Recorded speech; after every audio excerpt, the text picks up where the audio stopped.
I didn't go back for the food or the toasts. I went back because my mother finally said it out loud, right in front of everyone who mattered to her. She looked at my blazer, at the quiet confidence I'd spent years earning, and she smiled the way people smile when they want to diminish something without technically lying. "Still just sitting behind a desk at that bank, aren't you?" Laughter moved through the room like a reflex. My father turned toward the kitchen. My sister's smile held too long, the way smiles do when they're covering something. And her fiancé, the man she'd been planning a future with for 18 months, went pale so quickly, I thought he might actually need to sit down. He wasn't looking at my mother. He was looking at me the way people look when a coincidence stops feeling like one. His name was Marcus, and 2 months earlier, his application had been sitting on my desk, but you can't understand that moment until you understand what they built first. I was 19 when my parents handed me their version of a lesson. Independence was a virtue they only assigned to the child they didn't want to invest in. It came out at the kitchen table of our semi-detached in Canada, the kind of house that always smelled like dryer sheets and something slightly burnt. I had my acceptance letter from the University of Ottawa, my OSAP estimate, and the gap between what the government would cover and what the first semester actually cost. I laid it all out, neat, color-coded, trying to make it easy for them to say yes. I didn't cry. I didn't perform. I just said, I need a co-signature and about $4,000 to bridge the difference. My mother was unloading the dishwasher. She didn't stop. "You knew this was coming," she said, stacking plates like punctuation. "We always said you'd need to figure things out yourself." My father was at the table with the newspaper. Not reading it exactly, holding it. I looked at him. "Dad." He met my eyes for a second. "Your mom's right," he said, and went back to the page. No conversation. No plan offered. Not even a promise to think about it. Just a clean sentence designed to end the discussion before it became one. 3 weeks later, my sister was enrolled in a private arts college in Toronto. Tuition, residence, a monthly e-transfer for groceries, a used Honda Civic because the city was too big to navigate on transit alone. She was 17. She hadn't asked once. My parents volunteered everything the same way people donate to causes that reflect well on them publicly. "She has real talent," my mother told anyone who would listen. "We want to give her every opportunity." I stood in the hallway and did the math. They didn't announce a favorite, they posted receipts. That fall, I enrolled anyway. I deferred to a local college program that cost less, worked closing shifts at a drugstore on Maryvale Road, and ate a lot of rice and frozen vegetables. I was not miserable. I was focused in the way people get focused when they understand that nothing is coming from behind them. The OSAP funding covered most of it, but the assessments were built on household income, and my parents' household was comfortable. Too comfortable, on paper, for me to qualify for the maximum grant amount. I filed as a dependent student because I was. I lived at home. I followed the rules. Halfway through second year, my funding was reassessed after a routine review. The gap widened by nearly $3,000. I went back to the kitchen table. My mother set down her coffee mug very slowly, which was how she signaled that patience was being extended to me as a favor. "We can't just write a check every time there's a shortfall," she said. "That's not how real life works," I said, quietly. "You paid my sister's entire first year." My father looked at the ceiling. My mother's eyes narrowed. "Ellie's situation is different." I asked how. "Because it is," she said. "You've always been the capable one. We knew you'd be fine." Capable. The word she used when she meant she didn't want to spend money on me, the compliment with a knife in it. That night, alone in my childhood bedroom with the glow-in-the-dark stars I'd stuck to the ceiling at age 12, I arrived at something that felt less like a decision and more like a recognition. They had organized their love along economic lines. My sister was an investment. I was overhead they were trying to reduce. I didn't cry about it, I just understood. I withdrew before the semester ended. Not dramatically. I completed my current courses, arranged a leave of absence, updated my address on the NSLSC file. I packed one large duffel and 2 plastic bins into the back of a friend's Jeep and moved into a house share in Vanier. My mother watched me load the car and said, "I hope you're not making a mistake." I said, "I'm making a choice." She said, "They're not always different." I didn't answer. My father came outside, hands in his pockets, looking uncomfortable in the way of a man who disagrees with something but has already decided it isn't worth the conflict. "You don't have to go," he said. I said, "What are you offering?" He opened his mouth, closed it, and that silence was the clearest answer he'd ever given me. The house in Vanier had 3 other tenants and 1 washing machine with a door that had to be held shut with a bungee cord. I got a full-time job at a bank branch on Rideau Street within 2 weeks. Entry-level, starting teller, which suited me perfectly because entry-level in a bank is a door, and I have always been good at walking through doors. I re-enrolled part-time, taking 2 courses per semester through Carleton, paying as I went, finishing slowly and without announcement. I told no one at home because I had stopped offering them information they might reshape into a story about themselves. The branch was ordinary. Fluorescent lighting, the smell of recycled air and new paper, the low hum of a system that ran on documentation and precision. I was good at it almost immediately. Not because banking is glamorous, because I understood instinctively that detail is protection. That if the numbers are correct, the structure holds. I had lived the alternative. In 4 years, I moved from teller to personal banking associate. In 6, I was in commercial lending. In 8, I was a senior credit analyst at a downtown Ottawa branch, reviewing commercial loan applications, small and mid-sized business files, the kind of position where a single recommendation can accelerate a business plan or delay it by a year. It wasn't power in the way people imagine power. It was precision. It was judgment applied to evidence. It was, in the language I had finally found for myself, exactly the world I'd needed at 19. Consistent, standards-based, indifferent to who your parents favored. My family resurfaced the way tides do, on a schedule that had nothing to do with me and everything to do with what they needed from the water. The first call came about 3 years after I left. My mother's voice was warm the way tea is warm when someone is using it to soften a conversation. "We think about you all the time," she said. There was a pause.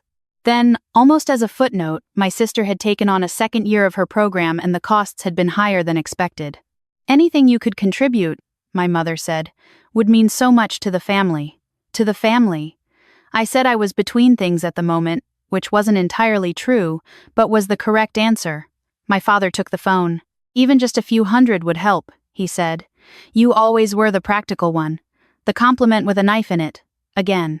I said I'd see what I could do and did nothing. My mother called once more 6 months later. After that, the calls stopped, which told me that what they'd wanted from those calls wasn't a relationship. It was a result. My sister and I existed in the same city for years without speaking. I saw her tagged in photographs on social media, a life built in stages, graduation, a loft apartment near Little Italy, a relationship that looked serious by the way she stopped posting about it and started posting about dinner parties instead. Her name was still hers. Her choices were still hers. I didn't resent her the way I once had.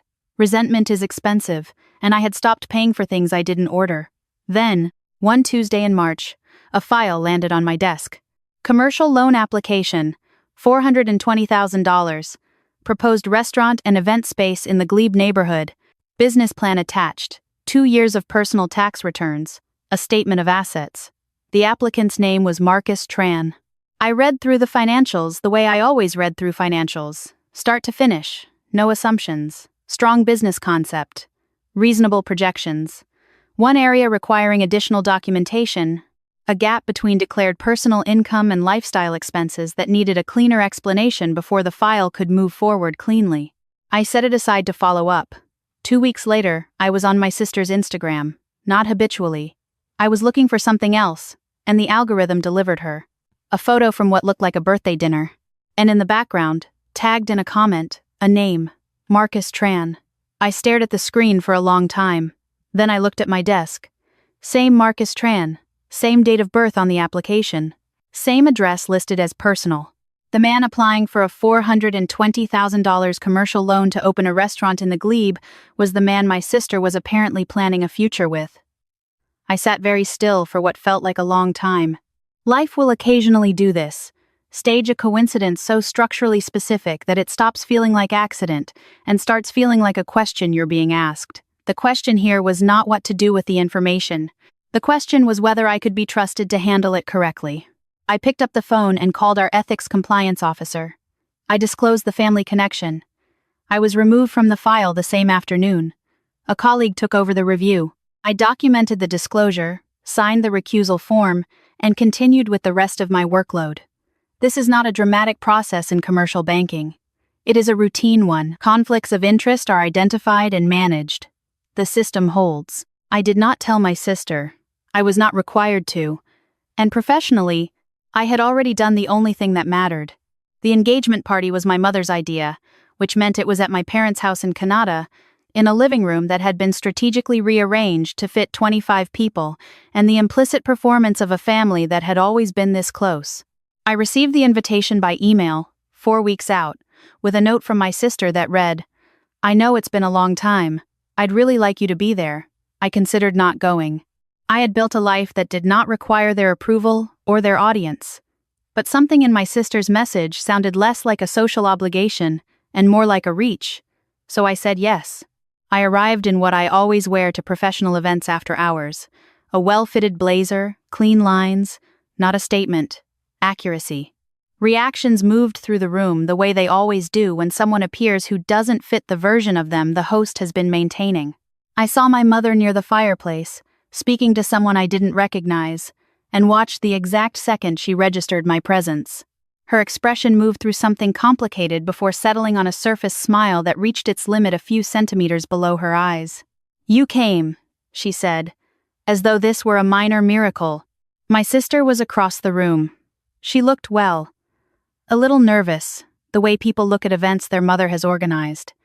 She hugged me with an awkwardness that held years of distance politely in place. "You look different," she said. "Good different." I said she looked happy. She said she was trying. Marcus was introduced to me the way fiancés are introduced at engagement parties. Handshake, name, the conventional pleasantries. He was warm, professionally composed, the kind of person you read as competent within 30 seconds. He smiled. I smiled. We said the ordinary things. And then something shifted in his face. A recognition arriving slowly. The way people recognize someone out of context before they understand why. His eyes moved to my name, which my mother had just said aloud to someone nearby, and I saw it land. I kept my expression neutral. I had not engineered this moment. I had simply come to a party. My mother, who has always had impeccable timing for the wrong sentences, turned toward me from a nearby conversation and said it, not whispered, not tucked into subtext, loud enough to land, which was always the point. "Still just sitting behind a desk at that bank, aren't you?" She smiled at the room, gathering its complicity. Someone laughed, the soft, reflexive kind. My father found a reason to look at his drink. My sister's expression cracked slightly along the edges. And Marcus went white, not from the insult, from the recognition.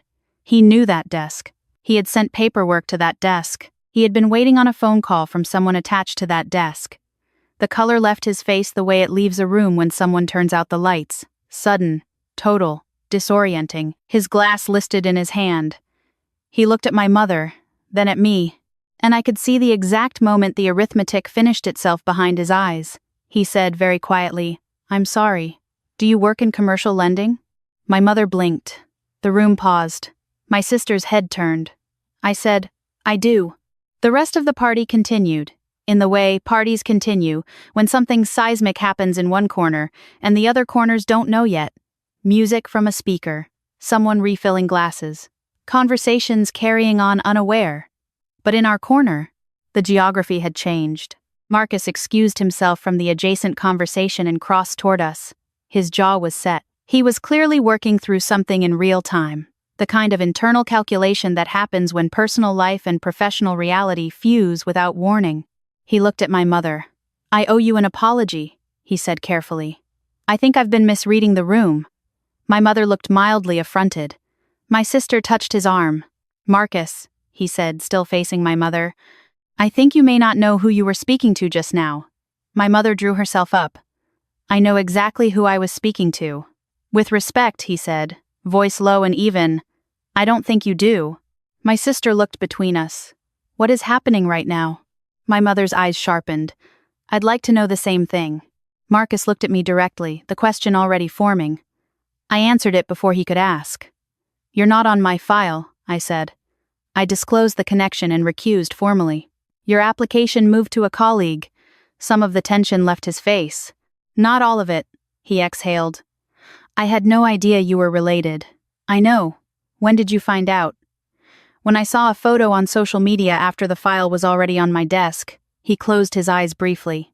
I want to be clear about something, he said. It wouldn't have changed how I applied. It wouldn't have changed how I reviewed it, I answered. My sister's voice came out very quietly. You were reviewing his loan application? I was, I said. And then I wasn't. Properly, officially, documented.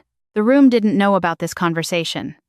The room was having wine and discussing cottage plans and the new construction on the 417.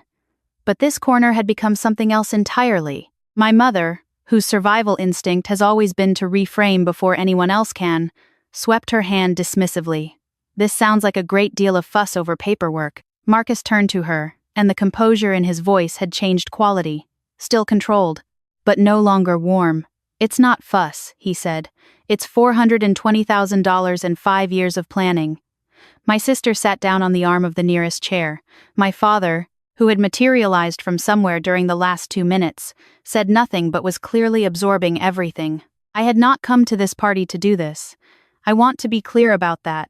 I had come because my sister sent a message that sounded like a hand extended, and I had decided, for once, to take it. But truth is structural. When you lay a wrong foundation, the building doesn't wait for a convenient moment to show you.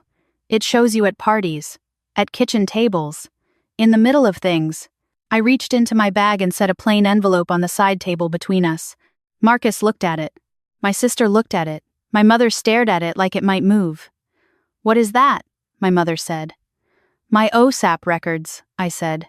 And a copy of the income disclosure that was filed on my behalf when I was a dependent student.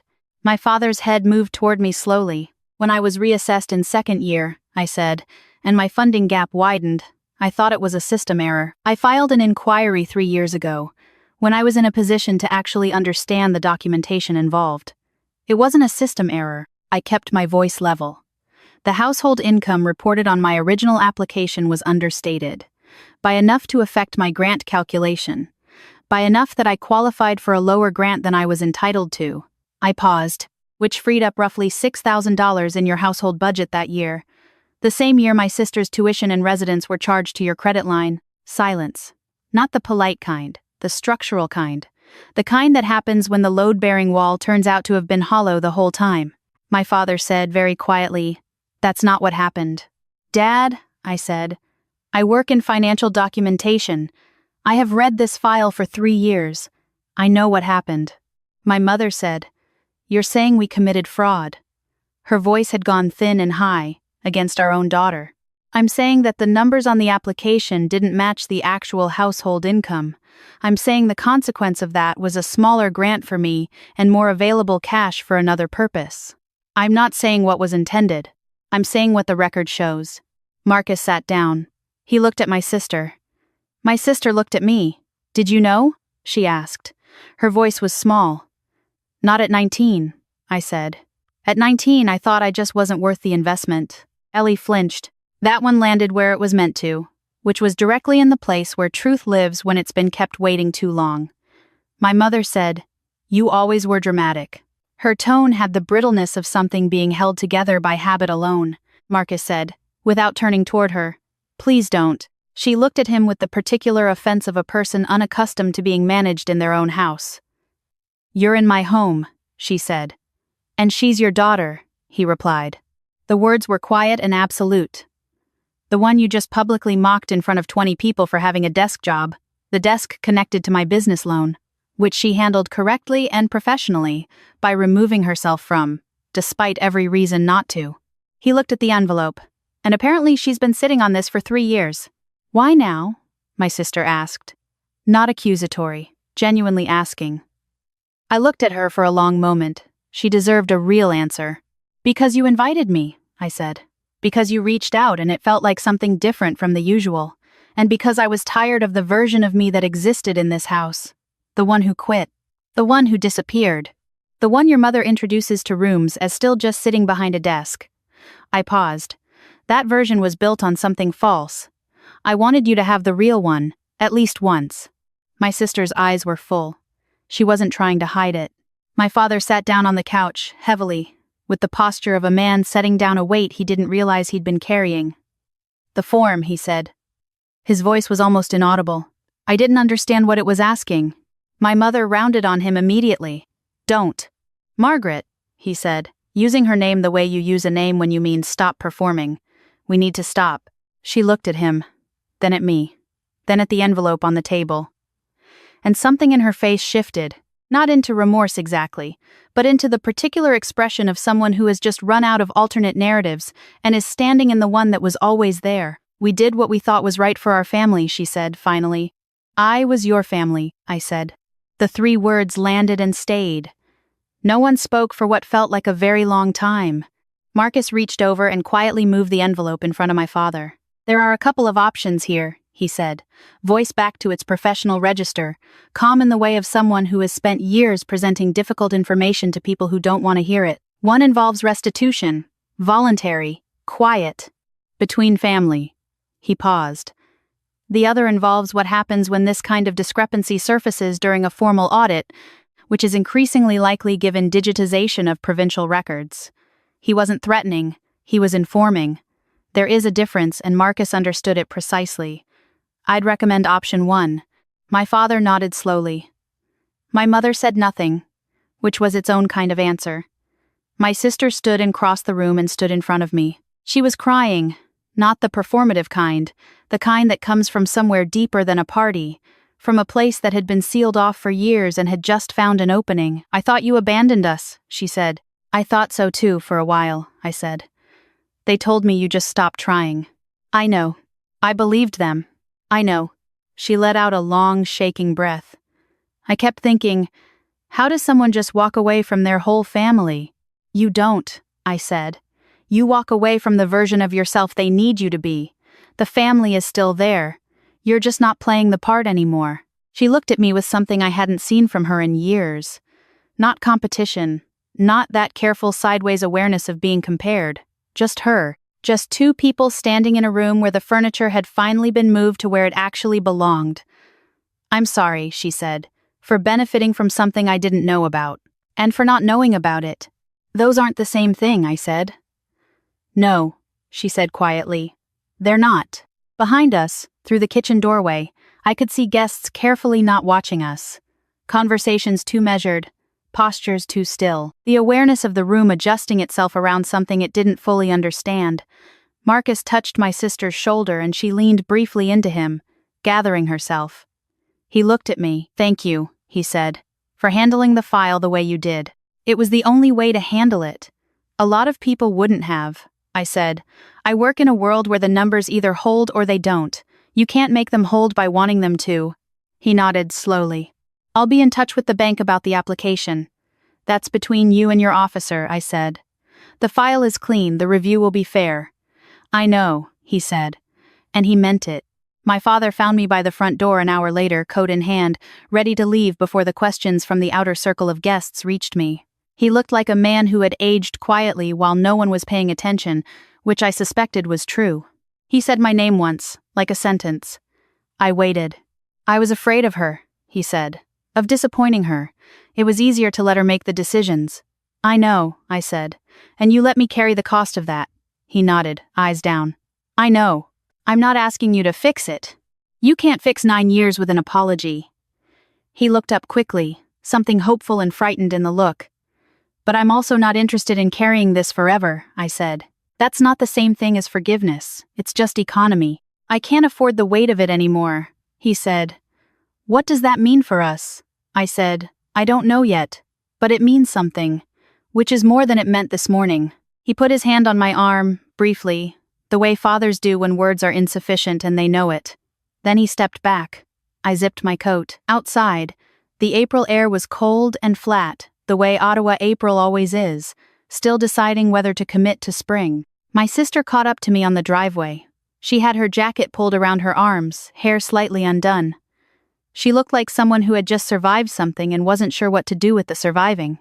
What happens now? She asked. Legally, my parents get good advice and move quickly. Personally, I think that's up to you and me. She said, I'd like there to be a you and me. Me too, I said. But I need it to be honest, not the family function version where nobody says anything real and we all go home feeling fine. I can do honest. she said. I think. I've been living inside a very comfortable story for a long time. I know. It's their best skill, building comfortable stories. She almost laughed. It was sad and warm at the same time. Marcus likes you, she said. He told me before he knew who you were. He said you had good instincts and handled people cleanly.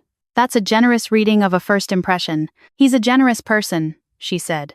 And the way she said it told me she had chosen well, which mattered more than I expected it to. I left, drove home along the river, the city lit up and ordinary, indifferent to the particular evening I had just had, parked in my usual spot. Sat in the car for a few minutes with the engine off, listening to nothing.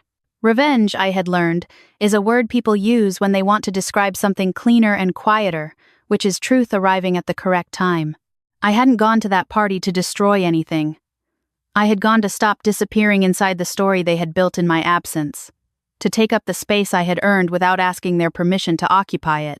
The investigation that followed was administrative and undramatic. OSAP records were audited. My parents retained a lawyer. Restitution was agreed upon, financially, formally, without fanfare. My mother never quite apologized. She sent a card 3 months later that said, "I hope we can find a way forward." I kept it. Not because it was enough, because it was more than nothing, and sometimes that is what people have left. My father took to emailing. Short, careful messages, how the garden was doing, whether I had seen the Senators' game. Small things wrapped around large unspoken ones. I wrote back sometimes. Not always, but enough that the line stayed open. My sister and I started meeting for coffee on Sunday mornings at a place near Bank Street. Nothing organized. No agenda. Just two people learning to be in a room together as adults rather than as competing claims on the same limited resource. It is slow. It is imperfect. It is the most real version of family I have ever had access to. Marcus's loan application moved through standard review and was conditionally approved with a request for supplementary documentation. I have no involvement in the file, and I have not asked about it.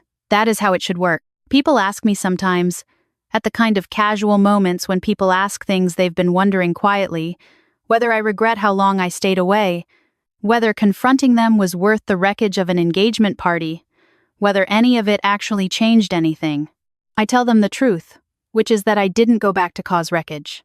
I went back because my sister asked, and because I had spent long enough being the version of myself their silence had created. Small, vanished, the capable one who didn't need anything, who left because she was dramatic, who dropped out because she gave up. I went back to make that version of me impossible to maintain. Not by shouting, by simply being accurate. I built a career in a field that runs on documentation for a reason, not because I wanted revenge, because I needed a world where what actually happened could be proven, where the record existed, where numbers told the truth even when people preferred not to. I found that world. I stayed in it. And when the moment came, I had the paperwork. Independence, my mother used to say, was a lesson she was giving me. She was wrong about that. Independence isn't something handed down. It's something you build from the material available, which in my case was a house share in veneer, a bungee cord on a broken washing machine, and the quiet certainty that effort counted even when no one was watching. I didn't need her to give it to me. I took it. I kept it. And I rewrote what it meant. Not abandonment, not exile. Self-respect that doesn't wait for permission. If this story stayed with you, I'd ask you to hold that for a moment. Think about the cost of silence. About the quiet math of favoritism in families who would never call it that. About what it means to document your own truth and carry it carefully until the time comes. If you know someone who needed to hear this, share it with them. And if you're ready for more stories about accountability, consequence, and the kind of peace you earn rather than inherit, stay with us. We'll be here.